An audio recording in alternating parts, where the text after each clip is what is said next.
कोई वकील नहीं है हमारे केस लेने के लिए, इसके नाते इतने सारे लोग जेल के अंदर हैं। और एक बुरा हाल है, कोई गरीबी परिवार का कोई जेल के अंदर है तो, क्योंकि उसको बेल तो मिल चुका है मगर शुरुआती करने के लिए कोई नहीं है, इसीलिए फिर दोबारा बहुत टाइम जेल के अंदर रहना पड़ेगा। और corruption and various other malpractices that are carried out prison authorities, हर एक चीज में पैसा देना पड़ेगा, और मुलाकात के लिए भी, और अंदर कुछ चीज अपने लोगों को देने के लिए, और जेल में बहुत तरीका से पीड़ा होते हैं, इसमें से बचाने के लिए हर एक चीजों में पैसा देना पड़ेगा। तो इसमें भी सारे एफर्ट अमीर को कर सकता है, तो इसमें सारे वल्नरेबल ग्रुप है तो हो रहे हैं।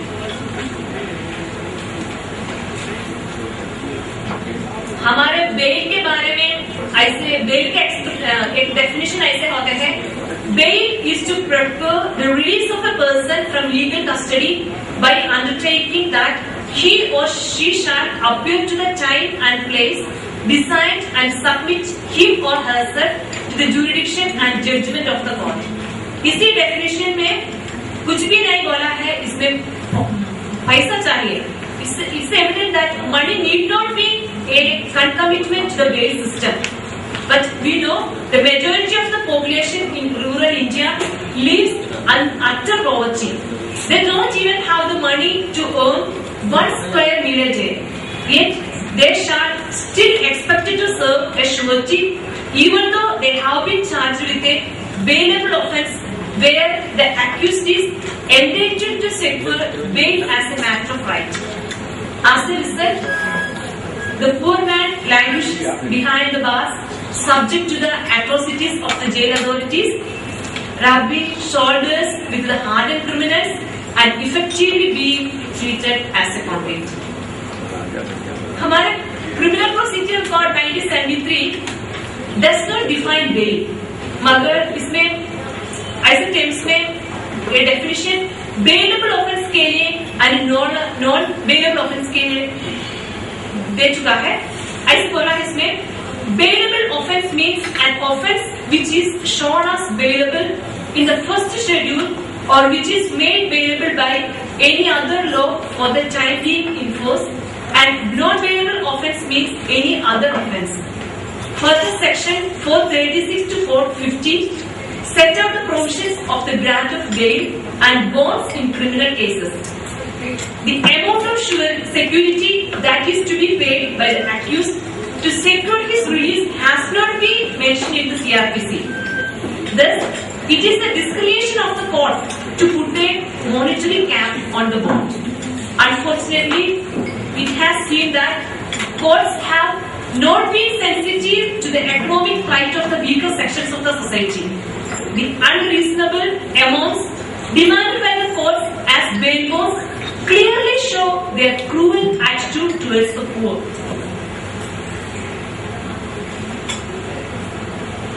In this case of State of Rajasthan versus Balanchan, the accused was convicted by the trial court. When he went on appeal to the High Court, it acquitted him.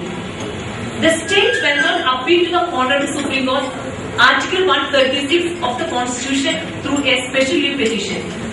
The accused was directed to surrender by the court. He then filed for bail, and it was then for the first time that Justice Krishna Iyer raised his voice against this unfair system of bail administration. He said that though while the system of economic bail has a tradition behind it, a time for rethinking has come. एक दूसरा case था Motiram versus state of MP. इसमें ये accused को एक poor man था, इसको the apex court had passed a stringent order referring to the chief judicial magistrate to enlarge him on bail without making any specification as to sureties or bonds. The chief judicial magistrate assumed full authority on the matter and fixed ₹10,000 as surety, and further refused to allow his brother to become a surety as his property was in the adjoining village. Modiram went on appeal. Once more, the Apex Court and Justice Krishna Iyer condemned the act of the Chief Judicial Magistrate and said that the judges should be more inclined towards bail and not for jail. In Maneka Gandhi versus Union of India, Justice Krishna Iyer once again spoke against the unfair system of bail that was prevailing in India. Further, in Husainara Khatun and others versus Home Secretary, State of Bihar, the court laid down the ratio that when the man is in jail for a period longer than the sentence, he is liable for, then he should be released.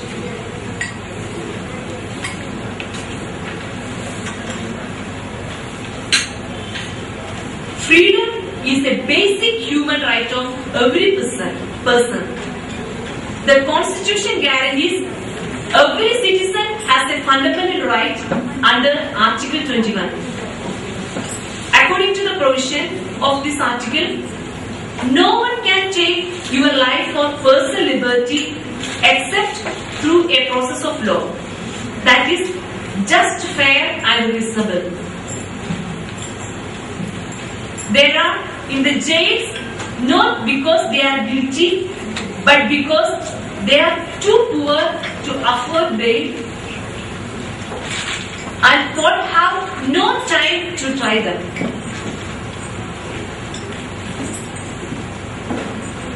Under our Constitution, speedy trial is also as a fundamental right.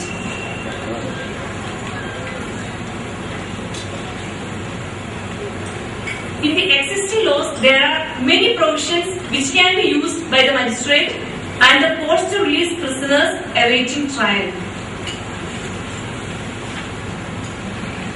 There are many under trials in jail because they are unable to hire the service of lawyers due to their poverty and ignorance of law. Free legal aid to the poor is not only a mandate of equal justice implicit in Article 40 and the right to life and liberty conferred by Article 21, but also the compulsion of the constitutional directive in Article 39A.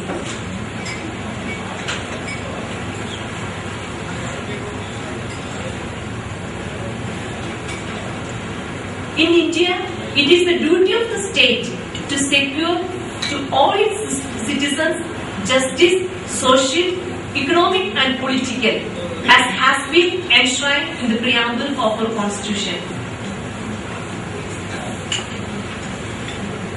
A 17-year-old boy, I say, comment here.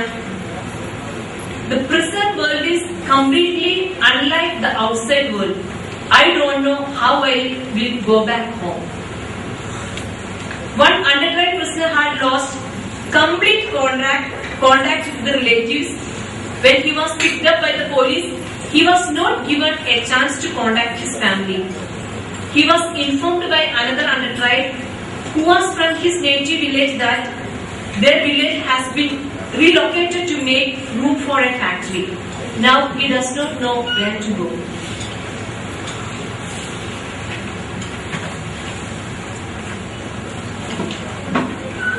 A serious concern that came to light was that these undertried prisoners, when taken into court, they are not actually produced before the magistrate. They are either dumped into the court lockup or kept waiting in the police van for the entire day. One of the inmates said that he was taken to the court about 30 times, but he was never seen the magistrate. The police escorts appraised him by saying that he will be produced when the magistrate asks for him. An inmate also said the inhuman conditions of the undermade lockup is like a pigeon hole. As he explains, under 46-degree heat, there are no windows, no fans, no lights in the room. The walls are peeling. The corners were laced with cobwebs and dirt. So there is no facility of toilet in the lockup, and he has to suffer long hours in the lockup.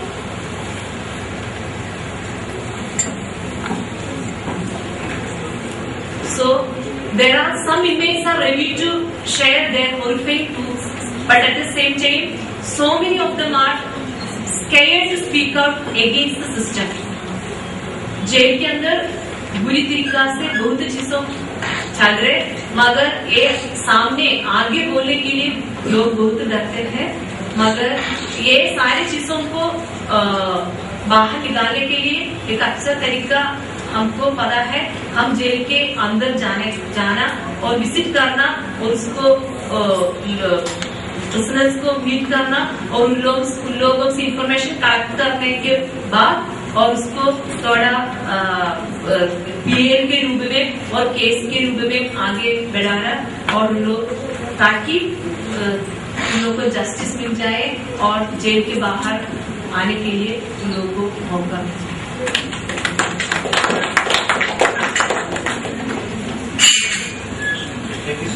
ये अभी तक तो speeches हो रही थी, ये presentation है, तो आपका प्रेजेंटेशन बहुत अच्छा था। माफ कीजिएगा, मुझे आपको थोड़ा सा बीच में समय की वजह से रोकना पड़ा। मैं चाहूँगा कि यहाँ पे हमारे साथी राधा किशन पांडे जी मौजूद हैं, वो इसी बातचीत को कंक्लूड करें और फिर उसके बाद आगे का जो सेशन है उसमें मुझे चूंकि एक परिवर्तन कार्यक्रम में जबरदस्त तरीके से करना पड़ रहा है। कॉलेज साहब जो कल हम लोगों के साथ पूरा दिन रहने वाले थे, आज उनको अपरिहार्य कारणों से कोई जो प्रॉब्लम आप सभी को पता है कि मारुति वर्कर्स की कुछ प्रॉब्लम हुई है, उसकी वजह से उन्हें तत्काल कानपुर छोड़ के वहाँ दिल्ली जाना पड़ेगा, कुछ प्रॉब्लम है। तो अगले सेशन में कॉलिंग का हम सुनेंगे, नीलम जी को सुनेंगे और यहाँ पे और भी कुछ महिला हमारी कार्यकर्ता साथी हैं उनको सुनेंगे और ये हमारे एक साथी पीछे से कुछ बात कहना चाह रहे थे, अभी उनकी भी कुछ बात की। मैं चाहूँगा कि पांडे जी आए और जो पूरा ये बातचीत अभी तक हुई है इसको समाप्त करते हुए और अपनी बात को आगे बढ़ाएं।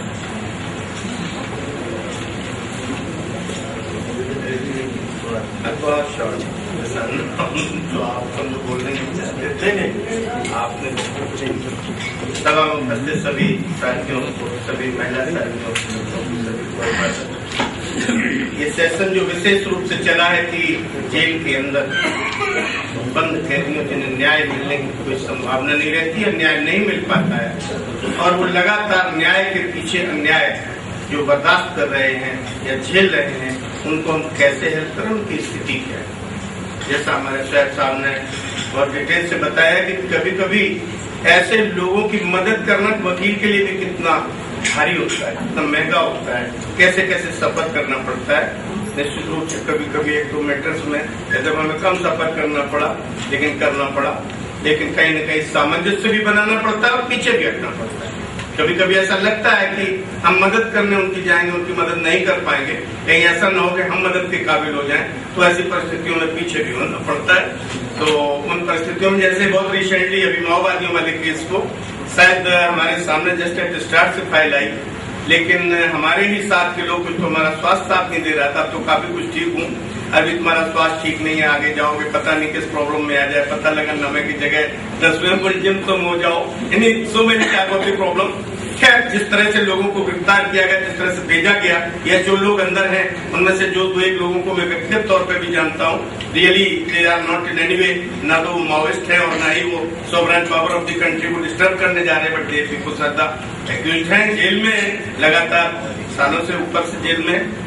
तो एक्चुअली जो अनुभव बताए, जैसे समझ सकते हैं, जो पूरा डिटेल्स बताया कि जो हमारे राइट है कॉन्स्टिट्यूशन, इन राइटों पर भी चर्चा होती, लेकिन हमने इससे पहले सेशन में भी एक बात कही, तो फिर से कहना चाहता हूँ कि अपनी बात को जो कहना है, जुडिशरी के अंदर भी कहीं न कहीं इतना मनमानापन आ गया कि जब तक उनके खिलाफ ऊपर तक शिकायत नहीं जाती, एक तो प्रॉब्लम ये है कि किसी भी मजिस्ट्रेट के किसी भी कार्य के विरुद्ध आप सीधी कंप्लेंट नहीं कर सकते हो, भले ही उन्होंने लॉ को वायलेट किया हो, भले ही लॉ को फॉलो नहीं कर रहा।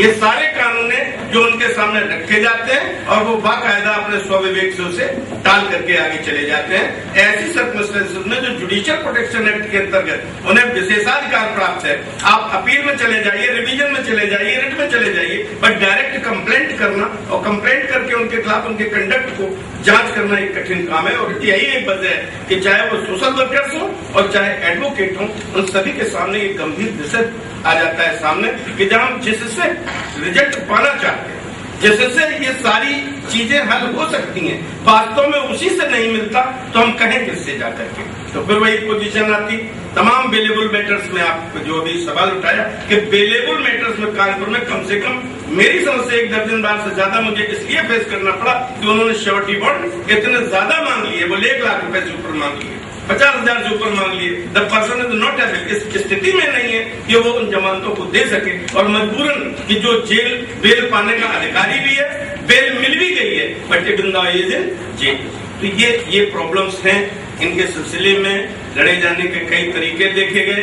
तो वही होता है कि एक लड़ाई को आप लड़ते चले जाइए, एक व्यक्ति विशेष के खिलाफ लड़कर लौट आइए, लेकिन फिर इसके बावजूद भी परिस्थितियां वहीं की वहीं आ जाती हैं जहां से चलती हैं और मजिस्ट्रेट हो या जो भी जुडिशियल ऑफिसर्स हैं उनके सामने सवाल जो के तो रह जाते हैं। जेल अधिकारी भी जिस तरह से अमानवीय व्यवहार कैदियों के साथ करते हैं, हम लोग जब नोटिस में आ जाता है तो कैदियों की तरफ से मोस्टली कंप्लेंट करते हैं, उनको अगर मेडिकल एड की जरूरत होती है तो उनकी जांच करवाते हैं, सरकारी अस्पतालों से जांच करवाते हैं। लेकिन इसके बावजूद भी कहीं न कहीं आदमी के अंदर जो अंदर उनकी कस्टडी में है, वो कस्टडी में रहते हुए भयभीत रहता है, अपनी पूरी बात नहीं कर सकता है। और ऐसी पोजीशन में मुझे नहीं समझ में आ रहा है कि इसका रास्ता कैसे बेहतर हो सकता है, लेकिन विक्टिमाइजेशन ऑफ द प्रिजनर्स है और प्रिजनर्स के इस विक्टिमाइजेशन का कैसे बेहतर रास्ता हो सकता है, निश्चित रूप से हम सभी बैठ करके शायद इस पर फिर से पुनर्विचार करें, विचार करके रिप्रेजेंटेशन दें तो शायद कोई हल निकले। न्यायाधीश जेलों का आलम जो है, चाहे वो सेंट्रल जेल का सवाल हो चाहे जिला जेलों का सवाल हो, सभी के जो प्रशासन है, एक तो कैदियों का जो मैं चाहूंगा कि आप जेल मैनुअल से देखें, आज भी कैदियों की डाइट के लिए जो इन्वेस्टमेंट है वो इतना पुअर है कि उसमें आप एक आदमी को खाना दे ही नहीं सकते। मेरी गारंटी इस बात की है, जो जेल मैनुअल के मुताबिक एक कैदी के लिए जो डाइट प्रिस्क्राइब है, जब उस डाइट में नहीं खा सकते और फिर उस डाइट को सप्लाई करने वाले ठेकेदार को भी कमाना है, तो ऐसी सर्कमस्टेंसेस में जस्ट निवेदन कर सकते हैं आप। जेलर साहब खाएंगे, अब जेलर साहब खाएंगे, कॉन्ट्रैक्टर खाएंगे, व्हाटएवर, लेकिन पॉजिटिवली ये है कि उन परिस्थितियों में प्रिजनर्स को वहां पर मैं समझता हूं कि आधे से ज्यादा प्रिजनर्स को उनके घर से टिफिन पहुंचता है, जो मोस्टली जा रहे हैं या एक दिन का खाना पहुंचाने के लिए 100 रुपए की 50 रुपए से 100 रुपए तक वो कैदी जो बाहर गेट पे लगे रहते हैं, जो पुलिस वाले या जो भी है, वो केवल आपके प्रिजन कैदी को घर से खाना बने। देखो गरीब लोगों का नहीं है, वो जो सुविधा संपन्न लोग हैं उन्हीं के लिए है। लेकिन जस्ट इमेजिन कीजिए कि जिनका कोई नहीं है, जिनको कोई सपोर्ट करने वाला नहीं है, तो उनको भी सरकारी तौर पर अगर ये निर्धारित भी हो जाए कि जो जेल डाइट प्रिस्क्राइब्ड है, तो उस जेल डाइट से भी उनका सर्वाइवल संभव है नहीं। लेकिन इसके सिलसिले में भी निश्चित रूप से एक बार जेल मैनुअल के मुताबिक प्रिजनर्स के लिए जो प्रिस्क्राइब्ड डाइट है वो डाइट सफिशिएंट है या नहीं है, इस साथ में और उसकी सप्लाई के साथ में जो जांच पड़ताल होनी चाहिए। सौभाग्य हमें भी मिला है 2-4 बार जेल जाने का, तो चाहे समझ लीजिए कि हम लोग मोस्टली मूवमेंट्स में जाते हैं, आंदोलन में जाते हैं, तो हम लोगों की सुविधा विशेष हो जाती है, ज्यादा कष्ट नहीं भोगना पड़ा। लेकिन जो रियल बात है कि जो कॉमन मैन है, जो वो सही विक्टिमाइजेशन के साथ गया है, सही मुलजिम है, गलत मुलजिम है, मानवाधिकार के साथ उसे भी अधिकार है कि जेल रहते हुए उसे अपने अधिकारों के साथ मिलना चाहिए, तो उसे भी नहीं मिल पाता। तो दोनों ये परिस्थितियां हैं। निश्चित रूप से इस ऑर्गेनाइजेशन के माध्यम से ये विषय उठाया गया है। असल अगर इस पर निरंतर चिंतन के साथ और विचार विमर्श के साथ सार्थक दृष्टिकोण से आगे बढ़ा जाए, तो हम उन तमाम जो लोग बिना किसी आधार के विक्टिमाइज होते हैं, जेल भेज दिए जाते हैं, जेल में पड़े रहते हैं, हम उनकी मदद भी कर सकते हैं और जेल में पड़े रहने की